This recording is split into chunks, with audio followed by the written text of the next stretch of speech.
It began with a sound, not a loud sound, not an explosion, something alien. Imagine you're in your Havana home, 2016. The Caribbean air drifts in.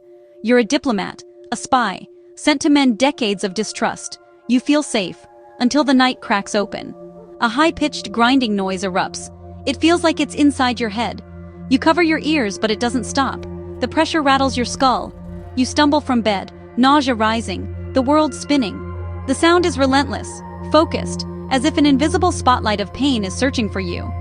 Is this a dream? A stroke? You have no words for it, only pain and confusion. Then, as suddenly as it began, it stops. Silence returns, heavy and menacing. Your head throbs. You're dizzy, sick, and profoundly confused. You check on your family. They're asleep, untouched. The attack was meant only for you. You stand trembling in the darkness, feeling more helpless than ever.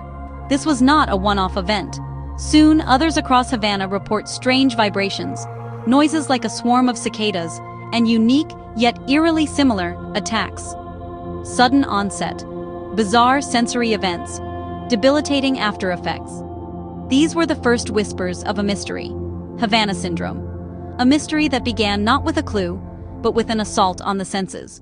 No one knew what would happen next. In the days that followed, a strange new reality settled over the American diplomatic community in Havana.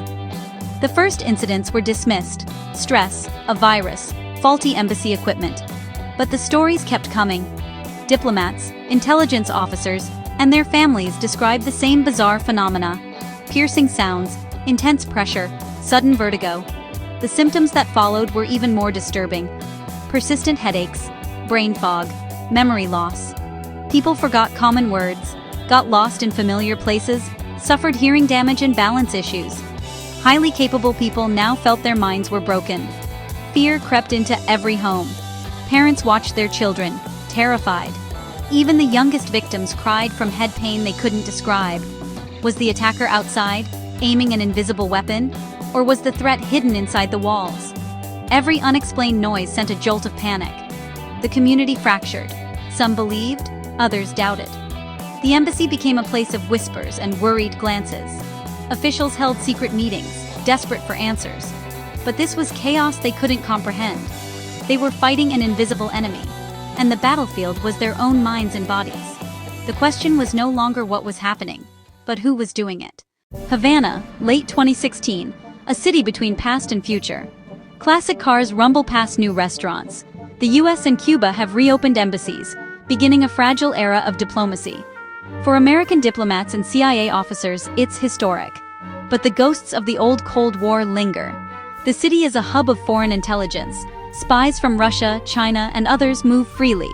The first victims weren't random. They were key intelligence personnel. This suggested the attacks were targeted, precise. Someone was taking America's eyes and ears off the board.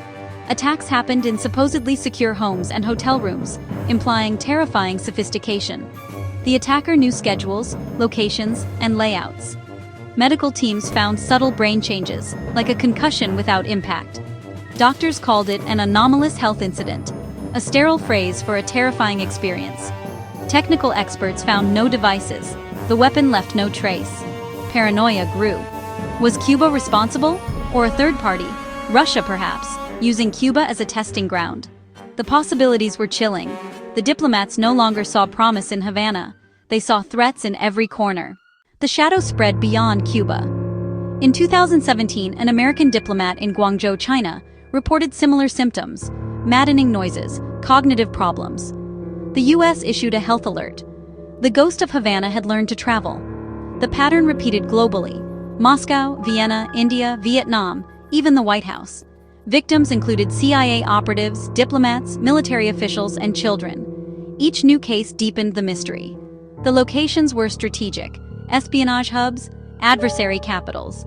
The spread made it hard to blame a single environmental factor. It suggested a coordinated, deliberate campaign by a sophisticated actor. The weapon was invisible, portable, untraceable. For the intelligence community, it was a nightmare scenario. How do you protect your people from a threat you can't see or understand? The mystery was now about a new, silent form of warfare. As victims grew, so did chaos within the US government. Agencies disagreed. The State Department acknowledged the crisis. The CIA was divided, some downplaying events. Victims suffered debilitating injuries, only to be told it might be in their heads. In 2022, an expert panel said pulsed energy, electromagnetic waves, was plausible. But in 2023, intelligence agencies declared it very unlikely a foreign adversary was responsible. Victims felt abandoned, gaslighted.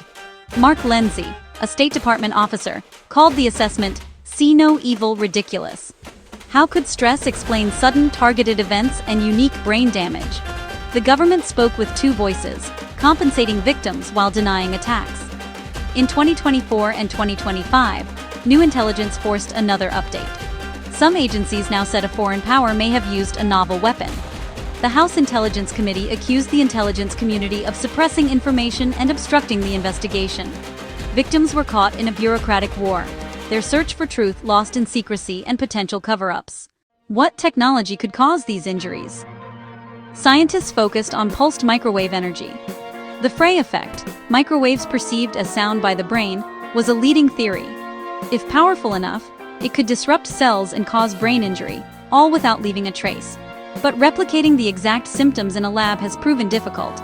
Such a weapon would require significant power and precision, making concealment challenging. Skeptics argue we'd have found evidence by now. Other theories include ultrasound, environmental toxins, or even a new virus. The most controversial, psychogenic illness, real symptoms generated by the mind under stress. For victims, this is a profound insult.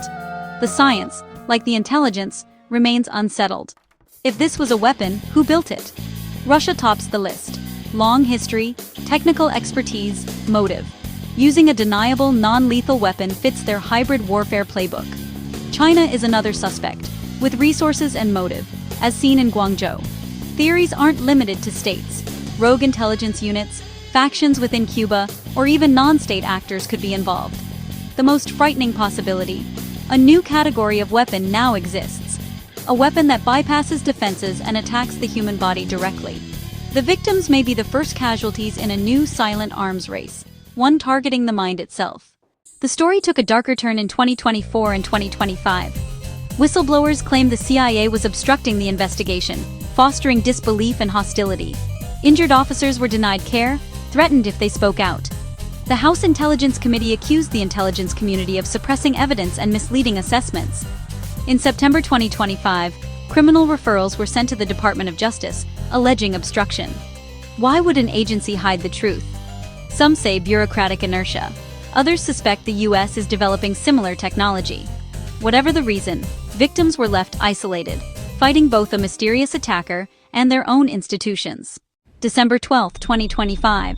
Nearly a decade since the first attack, and the mystery remains. Victims have documented brain injuries, but agencies deny attacks. Panels say a weapon is plausible, but none has been found. The human cost mounts, lives shattered, careers lost, trauma endured. Their search for answers is a desperate fight for health and truth. Is this a secret weapon, a new kind of war, or mass psychogenic illness? Each possibility is disturbing. The story of Havana Syndrome is far from over, a living mystery, a chilling tale for our times. It forces us to ask, what is the nature of conflict in the 21st century? Perhaps the next war will be fought with silent, invisible beams, leaving only broken minds behind. The echo of that first sound in Havana continues to reverberate, a warning we may not yet understand.